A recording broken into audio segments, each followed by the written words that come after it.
Olha, a mentira é uma depravação. E depravação significa, entre outras coisas, falta de rigidez moral, de decoro. Eu digo isso em razão de estar se avizinhando uma data histórica que dissociados da verdade insistem, há anos, de chamar de golpe. O golpe de 31 de março, praticado por militares. Nessa afirmação, envolvendo a posição de militares, juntam outra depravação em torno do que se conhece por revolução. E explico. Primeiro, que nem o dia certo do movimento que inspirou a tomada de posição contra a tentativa de implantarem o comunismo do Brasil, os acusadores sabem. E me cabe corrigir esta falsidade, informando que não foi no dia 31 de março. A tentativa de agitar a intenção, depois de dias de bagunças no país, se deu em 1º de abril. No dia 31 de março, num planejamento de agitação, João Goulart e Leonel Brizola deixaram Brasília e se dirigiram para Porto Alegre, iniciando a tentativa de golpe de esquerda.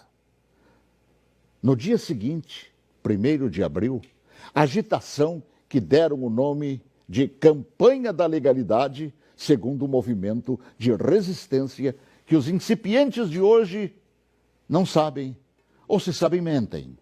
E teve como líderes não os militares. Não os militares, que ao longo dos anos são atingidos por espetadas de baixaria.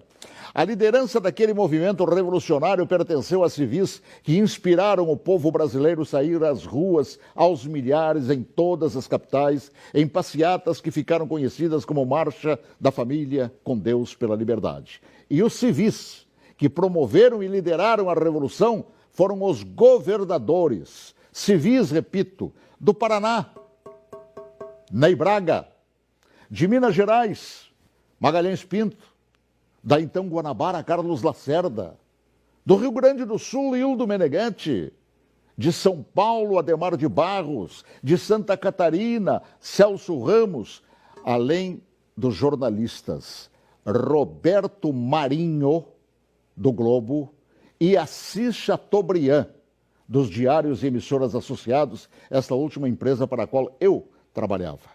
Os militares, diante da pressão desses líderes governamentais e pressão do povo nas ruas, é que, depois de Goulart e Brizola abandonarem tudo e fugirem para o Uruguai, é que, após um breve período de governo de Ranieri Mazzilli, o vice que foi empossado pelo Congresso, é que assumiram o comando da nação por ter o mesmo Congresso decretado vago o cargo de presidente. Ninguém tirou João Goulart de lá. Ele é que fugiu. Eu o vi fugir. Assim, é um depravado. Todo aquele que mente sobre o que chama de golpe. E que foram os militares que assim determinaram, pois golpe é o que queriam os sociopatas implantar. E rótulo de depravados, tanto aqueles como os que hoje repetem a mentira por uma razão, uma simples razão. Era eu, o locutor, que foi obrigado a entrar na marra no estúdio da Rádio Farroupilha naquele 1º de abril. Conduzido por Goulart e por Brizola. Eu fui sequestrado e testemunha ocular da história, talvez, quem sabe, a última no Brasil, e ali ficado na cadeia de rádio chamada Cadeia da Legalidade. Eu fui nomeado oficialmente por Goulart e Brizola, lendo ofícios redigidos e patrulhados por um bando de agitadores. Eu acompanhei toda a história, também depois, através do tempo. E todos os seus capítulos não cabem aqui.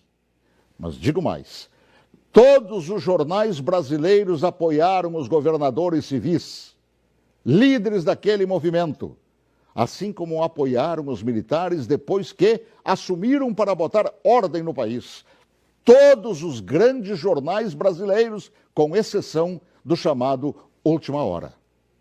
E os militares, após assumirem e resgatarem a ordem atropelada pelo comunismo, transformaram o Brasil naquela época da 49ª economia do mundo, na 8ª economia do mundo. Assim, pela verdade dos fatos, que se honre neste fim de semana os 55 anos do movimento que evitou nos transformarem numa Venezuela de hoje, na qual o povo não conta nem com papel higiênico. Boa tarde, se Deus quiser, até logo mais, às 18h40, com espaço de ponto de vista. Olha que eu conheço inúmeras histórias suas, Paulo Martins, mas essa eu confesso que eu desconhecia. E essa é verdade, porque eu fui testemunho ocular de tudo. A gente que estuda jornalismo tantos anos ouve falar de diários associados. Jamais imaginei, Paulo, que você estava lá testemunhando tudo isso. Estava lá, no batente, cobrindo, inclusive, isso que hoje mentem por todo o Brasil.